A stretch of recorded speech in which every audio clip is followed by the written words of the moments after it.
Assalamualaikum warahmatullahi wabarakatuh. Apa kabarnya anak-anak semuanya? Semoga anak-anak selalu dalam keadaan sehat walafiat dan selalu dalam lindungan Allah Subhanahu wa Ta'ala. Hari ini kita akan belajar tematik, yaitu memelihara kesehatan organ pernafasan manusia. Sebelum kita memulai pembelajaran, baiknya kita berdoa terlebih dahulu. Rabbi zidni ilman warzuqni fahman. Amin. Ya, kita lanjut ke pembelajaran selanjutnya, yaitu coba lihat gambar yang ada di samping ibu, yaitu ada banyak asap ya.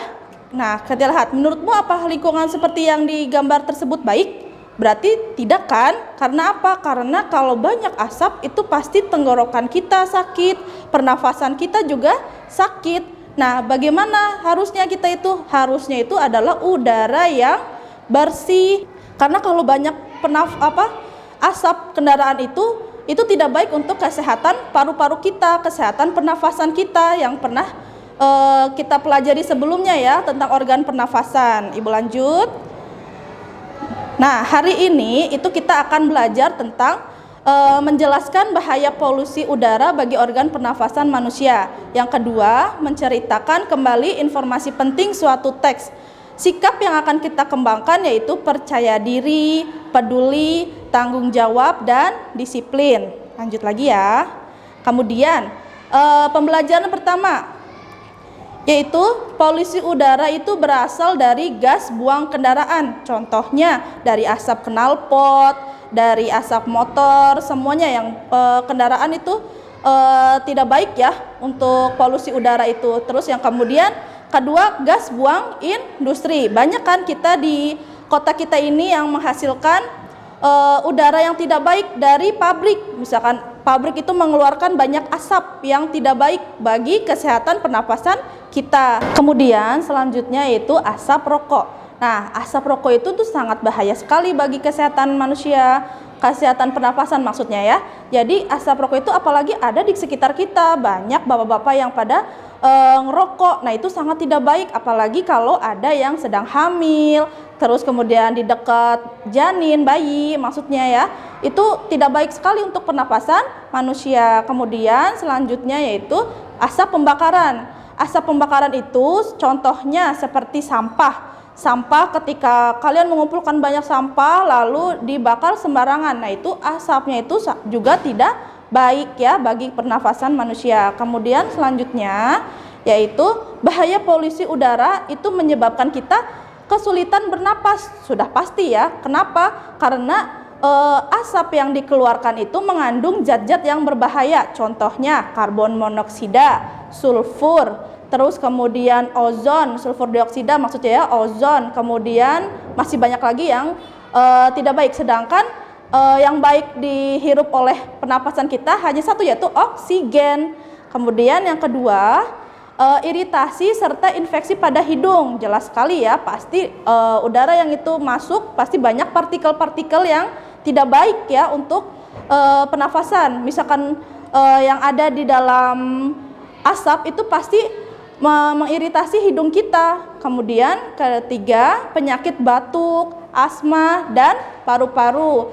Lanjutnya, memicu kanker paru-paru. Nauzubillah min dzalik ya, karena kalau kita terus-terusan menghirup asap yang tidak baik, polusi udara yang tidak baik, itu akan memicu kanker paru-paru. Kemudian yang selanjutnya, memperberat kerja jantung dan paru-paru juga. Kenapa kerja jantung dan paru-paru lebih berat? Karena mereka itu harus menetralisir supaya yang ada di dalam tubuh kita itu yang tadinya tidak baik untuk mengalirkan ke seluruh pembuluh darah itu semuanya zat-zat yang baik. Jadi yang paling berat itu kinerja jantung dan kinerja paru-paru, karena paru-paru itu untuk menyaringnya ya. Kemudian lanjut, yaitu mengurangi kekebalan tubuh. Itu udah pasti, kalau kita terus-terusan seperti itu otomatis kita akan sakit. Karena apa? Karena jantung yang ada di dalam tubuh kita itu terus-terusan bekerja. Makanya pasti kita akan kelelahan meskipun kita hanya duduk diam. Kenapa? Karena kita menghirup udara atau polusi udara. Selanjutnya yaitu merusak sel-sel dalam organ pernafasan. Itu sangat ini sekali ya, menakutkan sekali. Karena apa?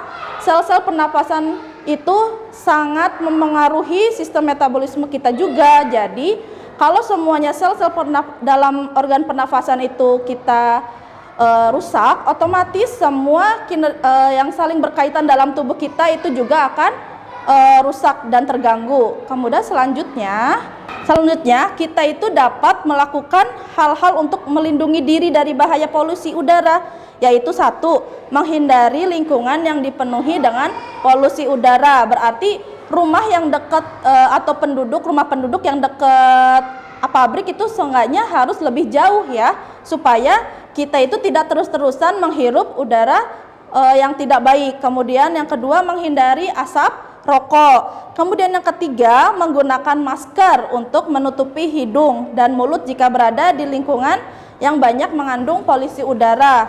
Misalnya saat di daerah industri, kalau kalian sedang main ke daerah kawasan industri, kalian sebaiknya menggunakan masker.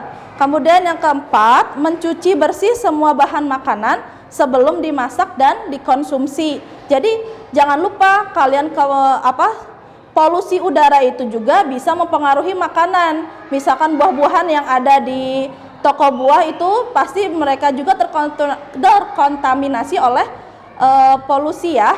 Nah itu juga sebelum dimakan oleh kalian harus cuci bersih terlebih dahulu. Kemudian yang kelima, segera berobat ke dokter jika mengalami gejala gangguan pernafasan. Misalnya batuk terus-menerus, sesak napas, atau dada dan tenggorokan terasa sakit, langsung periksa ke dokter. Yang keenam, melakukan kebiasaan hidup sehat, yaitu makan makanan bergizi, istirahat dengan cukup, serta berolahraga secara teratur. Demikian pembelajaran kali ini, saya cukupkan sekian. Wabillahi taufik wa hidayah. Wassalamualaikum warahmatullahi wabarakatuh.